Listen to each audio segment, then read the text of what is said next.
बिस्मिल्लाहिर्रहमानिर्रहीम। आज आपके साथ जो है मैंगो की स्वीट की रेसिपी आपके साथ शेयर करने लगा हूँ, जो हमें पकानी नहीं पड़ेगी, चूल्हा भी नहीं चलाना पड़ेगा, चूल्हा चलाने के बगैर ही ये बन जाएगी।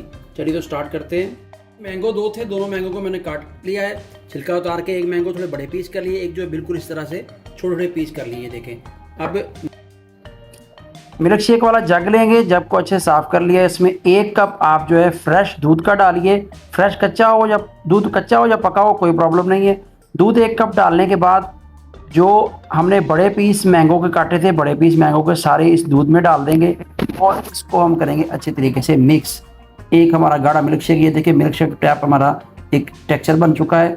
अब जो इसमें मैं 1 क्यूब जो आइसक्रीम डालूंगा और ज़्यादा टेस्ट को दुबारा करने के लिए उसको मैंने मैश कर लिया है और ये हमारा इस तरह से एक गाढ़ा सा मिल्क शेक बन गया है।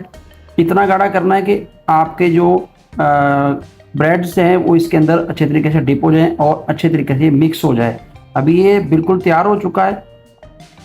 अब जो है इसको हम जार में डालेंगे। जार में थोड़ा सा पहले जो है मिल्क शेक डालना है, उसके बाद जो है दूसरी तय जो है मिल्क शेक डालने के बाद ये जो शेक बना हुआ है, गाढ़ा गाढ़ा जो शेक जो है, इसके ऊपर जो ब्रेड थे, क्योंकि मैं ब्राउन ब्रेड यूज़ करता हूँ, वाइट भी यूज़ करते हैं, उनकी साइडें काट कर वो आप साइड पे रख लें, वो भी यूज़ आ सकती हैं ब्रेड क्रम्स के लिए।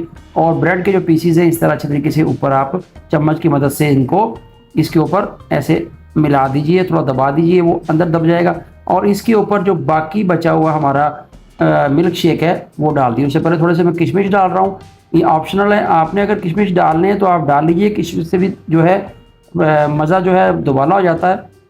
थोड़ा सा जो है इसके ऊपर मैंने स्टीवना डाला है। स्टीवना जो है चीनी की तरह होता है, स्वीटनेस ये है, स्वीटना। और ये जिस बंदे को शुगर है या चीनी इस्तेमाल नहीं करना चाहता वो स्टेवना यूज़ करे, ये बहुत ही अच्छी चीज़ है।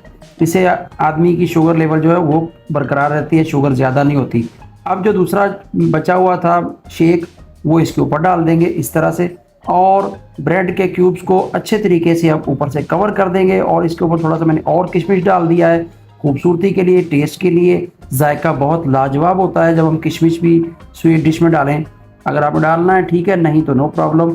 अब जो दूसरे छोटे मैंगो कटे हुए थे पीसीज, वो इसके ऊपर हम इस तरह गार्निश कर देंगे। उनको दबाना नहीं है, पुश नहीं करना, हल्का हल्का चम्मच की मदद से आपने हिला देना है बस। और इसको रखेंगे फ्रिज में। फ्रिज में रखने के बाद अच्छे तरीके से ठंडा हो जाएगा। कोकोनट का जो है वो आप पाउडर डालेंगे, कोकोनट पाउडर इसके ऊपर गार्निश कर दीजिए, किशमिश थोड़ा सा और गार्निश कर दीजिए।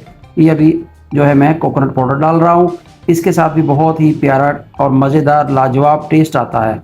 चलिए जी, हमारी डिश बिल्कुल तैयार हो चुकी है। चैनल पर जो नया है चैनल को सब्सक्राइब कीजिए और बेल आइकॉन को ऑन कीजिए। कमेंट्स में अपनी राय। ये तैयार हो चुका है। इसको आप 1 घंटा, आधा घंटा या 2 घंटा फ्रिज में रखिए, ये अच्छे तरीके से ठंडा हो जाएगा, जम जाएगा। और फिर आप इसको सर्व कीजिए, खुद खाइए, दोस्तों को खिलाइए। बहुत ही मज़ेदार ये डिश बन जाती है।